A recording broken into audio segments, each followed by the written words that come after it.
আসসালামু আলাইকুম রহমতুল্লাহি ওয়া বারাকাতুহু। এইবার কথা বলবো এই ভিডিওতে এই ল কমিশনের রিপোর্ট নিয়ে। ফ্যামিলি লতে অনেকগুলো চেঞ্জ রিকমেন্ড করা হচ্ছে। Family practitioners across England and Wales মানে এটা 18ই ডিসেম্বর একটা রিপোর্ট দিবে। এটা কথা ছিল সেপ্টেম্বরে দেওয়ার কথা, মানে বিশেষ করে ফাইন্যান্সিয়াল রিমিডি বা অন্যান্য বিষয়ে।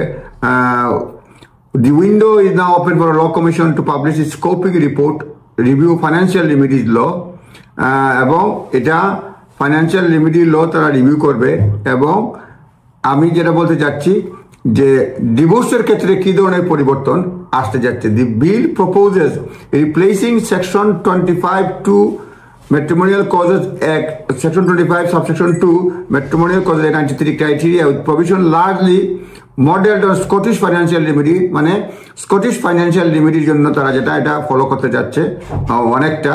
তারা বলছে capital order would be limited to the sharing of matrimonial property including pension, মানে capital order would be limited, capital order যেটা লিমিটেড থাকবে sharing matrimonial property including pension if a share of matrimonial property is not sufficient to meet one parties need.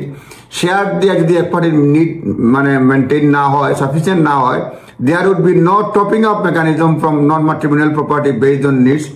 তখন মানে non matrimonial property থেকে topping up এটা করা যাবে না। There would be no topping up. অনেক সময় দেখা যায় হচ্ছে না ম্যাট্রিমোনিয়াল, তাহলে নন ম্যাট্রিমোনিয়াল থেকে নিয়ে নেই। মানে নন ম্যাট্রিমোনিয়াল মানে বিয়ের সময় মানে এটা নেওয়া হয় নাই, বিয়ের আগে মানে আগে নেওয়া হয়েছে এই ধরনের, বা বিয়ে অন্যভাবে নেওয়া হয়েছে।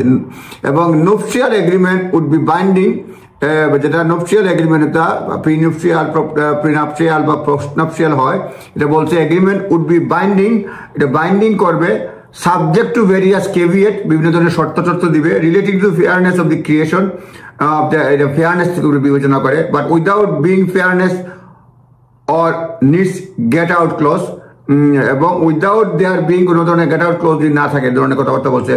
Spousal periodical payment would be only available in limited circumstances. স্পাউসের পিরিয়ডিক্যাল পেমেন্ট লিমিটেড সার্কামস্টেন্সেস থাকবে, generally limited to 5 years after limited to 5 years after divorce.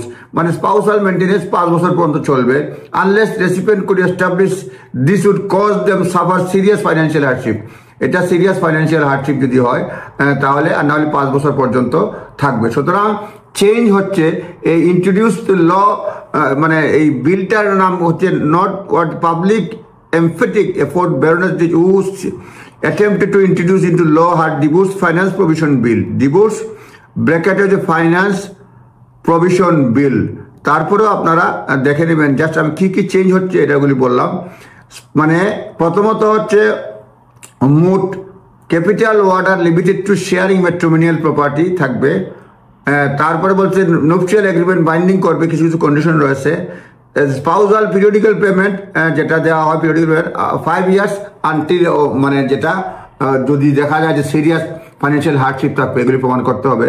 সুতরাং আপনারা নিজ দায়িত্বে দেখে নেবেন জাস্ট রিকমেন্ডেশন কি কি আসতে পারে, আসবে, এইসব নিয়ে মানে কথাবার্তা হচ্ছে এখন। আপনারা নিজ দায়িত্বে অবশ্যই দেখে নেবেন, জাস্ট একটা গাইডলাইন্স। থ্যাংক ইউ, আসসালামু আলাইকুম।